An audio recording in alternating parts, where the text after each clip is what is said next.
எல்லாருக்கும் வணக்கங்க. ஒரு அற்புதமான பதிவில் உங்களை சந்திக்கிறேனுங்க. பட்டம் பார்த்து பயிர் செய் அப்படின்ட்டு அழகாக பெரியவங்க சொல்லுவாங்க. இந்த வார்த்தை நம்மளுடைய வாழ்க்கைக்கும் பொருந்தும், விதைக்கிற விதைகளுக்கும் பொருந்தும். பொதுவாக 3 மாதம் 6 மாதம் வளரக்கூடிய பயிர்களுக்கே நம்ம பட்டம் பார்க்குறோம். பட்டம் இல்லாமல் விளைச்சோம்னா அந்த விதை நிச்சயமாக விளைச்சல் கொடுக்காது. அந்த மாதிரி ஒரு மனசால் அப்படின்னா ஆசைகள் வரதில் ஆச்சரியம் ஒன்றும் கிடையாதுங்க. ஒரு வீடு வாசல் வாங்கணுன்ற ஆசையோ, ஒரு வண்டி வாகனம் வாங்கணுன்ற ஆசையோ, சொந்தமாக தொழில் செய்யணுன்ற ஆசையோ, வெளிநாடு போகணுன்ற ஆசையோ, இது எல்லாருக்கும் இருக்க தான் செய்யுது. உங்களுடைய ஜாதகத்தில் அதுக்கு உண்டான பிராப்தம் 35 வயசில் தான் ஒருத்தரால் வீடு வாசலை கட்ட முடியும்னா 25 வயசுலேருந்து நீங்கள் முயற்சி பண்ணிங்கன்னா நிச்சயமாக முடியாது. அந்த மாதிரி ஒரு பொண்ணுக்கு 27 தான் கல்யாணம் பண்ணணும் அப்படின்ற பிரார்த்தம் அவங்க ஜாதகத்தில் இருக்குதுன்னு வச்சுக்கோங்களேன். 22 வயசுலேருந்து பார்த்தீங்கன்னா பார்த்து சலிச்சு போய் கடைசியில் ஜாதகத்தை தூக்கி போட்டுட்டு பேர்ராசி பார்த்து கல்யாணம் பண்ணி பின்னுக்கு சிரமப்பட்டுட்டு இருக்கிறவங்க நிறைய பேர் இருக்க தான் செய்கிறாங்க. முதல்ல ஒரு செயல் செய்கிறீங்கன்னா அந்த செயல் செய்கிறதுக்கு உண்டான பிரார்த்தம் உங்கள் சாதகத்தில் இருக்கா அல்லது எத்தனை நாள் வெயிட் பண்ணணும் அப்படின்றது பாருங்கள். ஒன்று, அந்த செயல் செய்கிறதுக்கான பிரார்த்தனை நம்ம சாதகத்தில் இருக்கணும். அதே மாதிரி அது எத்தனை நாளில் வருது. இப்போ இல்லை அப்படின்னா இன்னும் எத்தனை நாள், இன்னும் 1 மாதமா 2 மாதமா 6 மாதமா 1 வருஷமா இல்லையா, அது தயவு செய்து பாருங்கள்.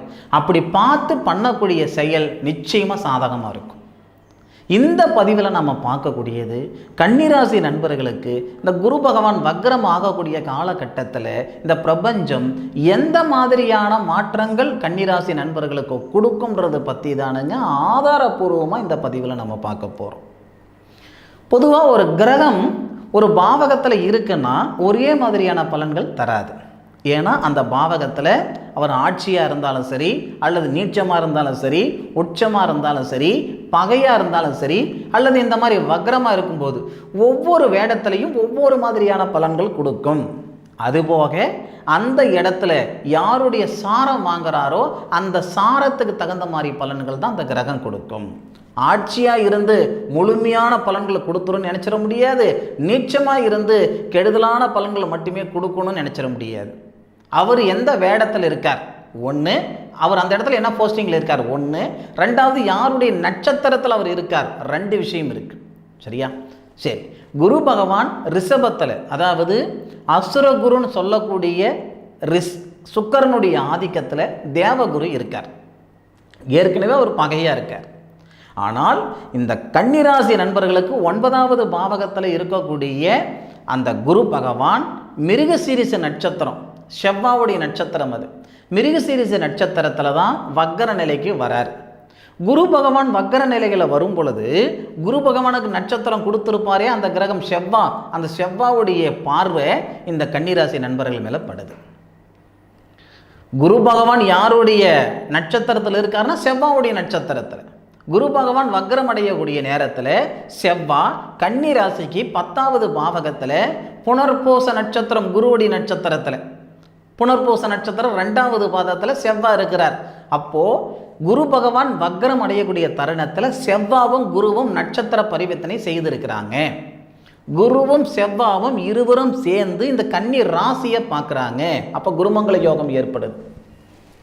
இந்த குருமங்கள யோகம் கிட்டத்தட்ட கன்னிராசி நண்பர்களுக்கு 1 மாதம் இருக்கும். 1 மாதம்னா புரட்டாசி மாதம் 23ஆம் தேதி தான் குரு பகவான் வக்ரத்தில் வரார். அப்போ நமக்கு அக்டோபர் மாதம் 9ஆம் தேதி, அக்டோபர் மாதம் 9ஆம் தேதியிலிருந்து ஒரு 25 நாளுக்கு இந்த கன்னிராசி நண்பர்களுக்கு குருமங்கள யோகம் புத்திர வளர்ச்சி கொடுக்கறதுக்கும் பூர்வீகத்தில் இருக்கிற பிரச்சனைகள் சரி பண்ணிக்கிறதுக்கும் அருமையான தருணம், அற்புதமான நேரம்.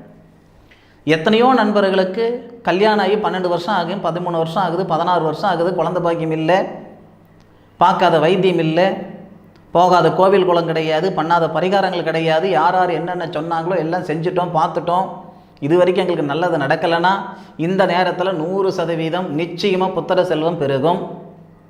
அதுபோக பூர்வீக சொத்து, எங்களுடைய தாத்தா சம்பாரிச்சு சொத்து பத்து இருக்குதுங்க, பாக பிரிவினை செஞ்சுக்கிட முடியல, 2 தலைமுறையாக பாக பிரிவினை செஞ்சுக்கிட முடியலைங்க, எங்கள் தாத்தார் வகை இருக்கும் பொழுதும் பாக பிரிவினை செஞ்சுக்கிட முடியல, எங்கள் அப்பாரு அவங்களாலேயும் பாக பிரிவினை செஞ்சுக்கிட முடியல, எங்களாலேயாவது பாக பிரிவினை செஞ்சுக்கிட முடியுமானா இந்த தருணத்தில் பாக பிரிவினை செஞ்சுக்கிடலாம்.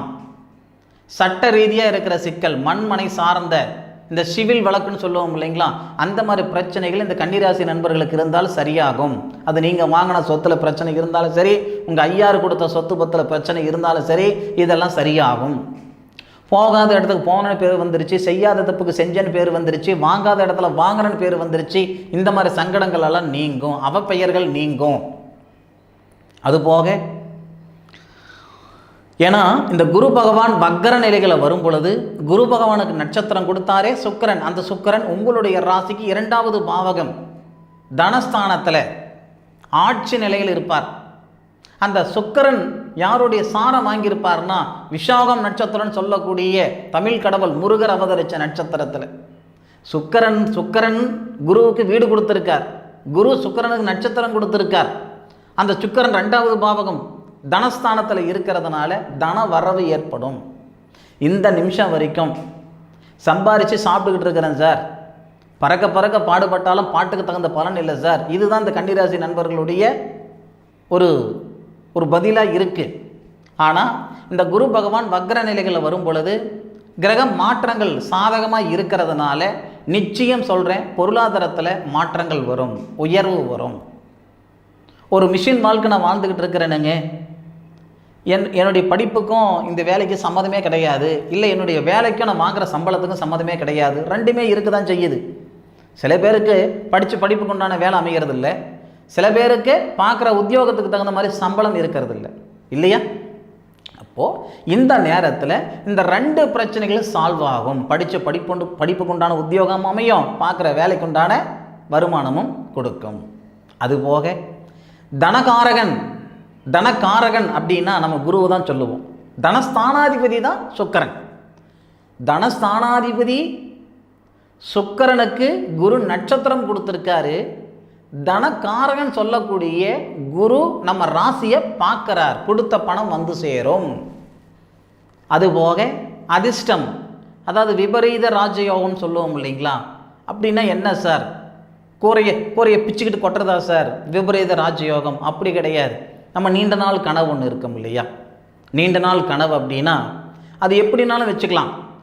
என்னுடைய வீடு வாசல் வாங்கிறது தான் சார் மிகப்பெரிய கனவு, நான் நினச்ச பொண்ணை கல்யாணம் பண்ணுறது தான் சார் மிகப்பெரிய கனவு, இல்லை இந்த கார் வாங்குறது தான் எனக்கு மிகப்பெரிய கனவு, நீண்ட நாள் கனவு, எப்படினாலும் வச்சுக்கலாமே.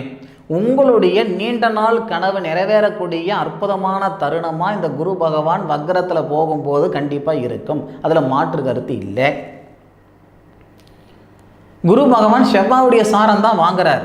நிறைய கன்னிராசி நண்பர்களுக்கு வெளிநாடு போகணுன்ற ஆர்வம் நிறையா கொடுக்கும். இந்த நேரத்தில் சொந்தமாக பிஸ்னஸ் பண்ணணும் அப்படின்ற நாட்டம் அதிகமாக கொடுக்கும்.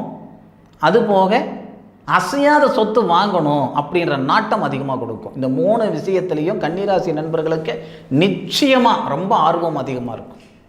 சரி, குரு பகவான் நம்ம ராசியை பார்க்குறாருன்றது ஒரு புறம் இருக்கட்டும், நம்ம ராசிக்கு 3வது பாவகத்தையும் பார்க்குறாரு. அதாவது யாருடைய நட்சத்திரத்தில் குரு பகவான் பயணிக்கிறாரோ அந்த நட்சத்திரத்துக்கு அதிபதியோடைய வீட்டை பார்க்குறார், விருச்சிகத்தை பார்க்குறார். கன்னிராசி நண்பர்களுக்கு 3வது பாவகம் இல்லையாது, அப்போது தகரியஸ்தானத்தை பார்க்குறார். இந்த நிமிஷம் வரைக்கும் ஒரு வேலை செய்யும் பொழுது செய்யலாமா வேண்டாமா 2 மனசாக இருக்கும். மனசனுக்கு 2 மனசாக இருக்கிறதெல்லாம் ஆச்சரியமெல்லாம் ஒன்றும் கிடையாது. காலையில் எடுக்கிற முடிவு சாயந்தரம் இல்லாமல் போகிறது, சாயந்தரம் எடுக்கிற முடிவு காலையில் இல்லாமல் போகிறது, இது ஆச்சரியம் கிடையாது. ஆனால் கன்னிராசியில் பிறந்த ஆணுக்கும் சரி பெண்ணுக்கும் சரி இந்த தருணத்தில் அந்த டபுள் மைண்ட் இருக்காது. ஒரு வேலை செய்யணும்னு நினைக்கிறீங்களா, நினச்ச நேரத்திலேயே முடிச்சுட்டு தான் மறு வேலை பார்ப்பீங்க. நம்ம சின்ன வயசில் படிச்சிருக்கிறோம் இல்லையா, ஒன்றே செய் நன்றே செய் அதுவும் இன்றே செய் அப்படின்ட்டு. அந்த மாதிரி கன்னிராசியில் பிறந்த நண்பர்கள் மனசில் பட்ட விஷயம் அப்படியே செய்துட்டு தான் மறுவேளை பார்ப்பீங்க இந்த நேரத்தில். ஏன்னா தகரியஸ்தானத்தில் குரு பகவானுடைய பார்வை பிரமாதமாக பார்க்குறார். அதுபோக அண்ணன் தம்பி அக்கா தங்கை கூட பிறந்த உறவு முறைகள், அந்த கூட பிறந்த உறவு முறைக்குள்ளே இருக்கக்கூடிய அந்த சங்கடங்களை சரிப்படுத்தும் இந்த தருணம். அதுபோக இந்த குரு பகவான் 5வது பார்வையாக உங்களை பார்க்குறாருன்னு ஒரு வார்த்தை சொன்னேன். 5வது பாவகத்தையும் பார்க்குறாரு, உங்கள் ராசியிலிருந்து 5வது பாவகத்தையும் பார்க்குறாரு. குரு பகவானுக்கு நட்சத்திரம் கொடுத்தவர் செவ்வாய் தானங்க, இல்லையா? மிருகசீரிச நட்சத்திரம் தான் செவ்வாய் தானுங்க. மிருகசீரிச நட்சத்திரத்தில் அவதரித்தவர் யார்? இந்திரன். அப்போது குரு பகவானுக்கு நட்சத்திரம் கொடுத்த செவ்வாவும் உங்கள் ராசிக்கு 5வது பாவகத்தை பார்க்குறாரு. குரு பகவானும் உங்கள் ராசிக்கு 5வது பாவகத்தை பார்க்குறாரு. 5வது பாவகத்துக்கு அதிபதி புத்திர ஸ்தானாதிபதினு சொல்லக்கூடிய சனிக்கு நட்சத்திரம் கொடுத்தவர் குரு. இது எல்லாமே சிறப்பாக இருக்கிற பட்சத்தில் தான் உங்களுக்கு புத்திர செல்வம் பெறுகிறதுக்கு உண்டான நேரம் இருக்குன்னு சொன்னேன். சத்தியமாக சொல்கிறேன், குழந்தை பாக்கியம் கருத்தரிக்கிறதுக்கு உண்டான ஒரு தருணம் இதோட நல்ல நேரம் வராது. ஏன்னா புத்திரஸ்தானாதிபதி குருவுடைய நட்சத்திரத்தில் ஏறி புத்திரகாரகன் செவ்வாவுடைய சாரம் வாங்கி, செவ்வா குருவுடைய சாரம் வாங்கி, குருவும் செவ்வாவும் இருவரும் குருமங்கள யோகமாக உங்களை பார்த்து உங்கள் ராசிக்கு புத்திரஸ்தானம் சொல்லக்கூடிய 5வது பாவகத்தையும் பார்க்கக்கூடிய தருணம் மீண்டும் 12 வருஷம் கழித்து வரும். ஐயா, இன்றைக்கி காய்க்கக்கூடிய கலாகா தாங்க ஐயா முக்கியம், நாளைக்கு காய்க்கக்கூடிய பலாகா முக்கியம் அப்படின்னு நினைக்கிற இடத்துல நம்ம இல்லை. இன்றைக்கி இருக்கிற பிரச்சனைகள், இன்றைக்கி இருக்கிற எதிர்பார்ப்பு நமக்கு சரியாகும், அதுதான் அந்த இடத்துல தான் நம்ம இருக்கோம். நாளைக்கு வருது வரலதெல்லாம் அப்பாற்பட்ட விஷயம் இல்லையா? கன்னியாராசி நண்பர்களுக்கு மனசார சொல்கிறேன், 5வது பார்வையாக குரு பகவான் வக்கர நிலையில் இருந்து நம்மளை பார்க்குறதும், நம்ம ராசிக்கு 5வது பாவகத்தை பார்க்குறது மிகப்பெரிய ஒரு யோகம். என்ன யோகம்னு கேட்குறீங்களா? புத்திர வளர்ச்சி, பிள்ளை செல்வம். இதை விட ஒரு பிரமாதமான யோகம் இருக்கும் அப்படின்ற மாதிரி எனக்கு தெரியல. விலை மதிக்க முடியாத ஒரு செல்வம் எதுனா பிள்ளை செல்வம். அப்பேற்பட்ட பிள்ளை செல்வம் அக்டோபர் மாதம் 9ஆம் தேதியிலிருந்து 2025 நவம்பர் 4 வரைக்கும் உங்களுக்கு இந்த நேரம் கொடுக்கும். 115 நாட்கள். நம்ம எல்லாருக்கும் எதிர்பார்ப்புகள் இருந்தாலும் இந்த பிரபஞ்சம் எல்லாருக்கும் ஒரே நேரத்தில் சாதகமான ஒரு தருணத்தை தர்றதில்லைங்க. ஒவ்வொருத்தருக்கும் ஒவ்வொரு தருணத்தில் தான் சாதகமான பலன்களை இந்த பிரபஞ்சம் கொடுக்கும், நம்மளுடைய கர்மா, நம்மளுடைய ஜாதகத்துடைய அமைப்புகளை கொண்டு. சரியா? அப்போ கன்னிராசி நண்பர்களுக்கு 100% இந்த தருணம் உத்தியோக வளர்ச்சிக்கும், பொருளாதாரத்தில் இருக்கிற பிரச்சனை நீங்கிறதுக்கும், நிம்மதி சந்தோஷம் 2 சேர்றதுக்கு, அடுத்த கட்டத்துக்கு போகிறதுக்கு, முக்கியமாக குழந்தை வளர்ச்சிக்கும் அற்புதமான தருணம். உங்களுடைய ஜாதகத்தில் இருக்கக்கூடிய கிரக அமைப்புகள் இந்த தருணத்தில் எப்படி இருக்குதுன்னு பாருங்கள். ஒருவேளை பாதகமான கிரக அமைப்புகள் இருக்கிற பட்சத்தில் அதுக்கு தகுந்த மாதிரி ஒரு வழிமுறை செஞ்சுக்கிடுங்க. நிச்சயமாக கன்னிராசி நண்பர்களுக்கு இந்த பதிவு பயனுள்ள பதிவாக இருக்கும் அப்படின்னு நான் மனசார நம்புகிறேனுங்க. மீண்டும் அடுத்த ஒரு அற்புதமான தருணத்தில் உங்கள் அனைவரையும் சந்திக்கும் வரை உங்களிடமிருந்து விடைபெறுவது உங்கள் வீட்டு ஜோதிட நண்பனான மா காளிதாஸ் மணிகண்டன். வாழ்க வையகம், வாழ்க வளமுடன்.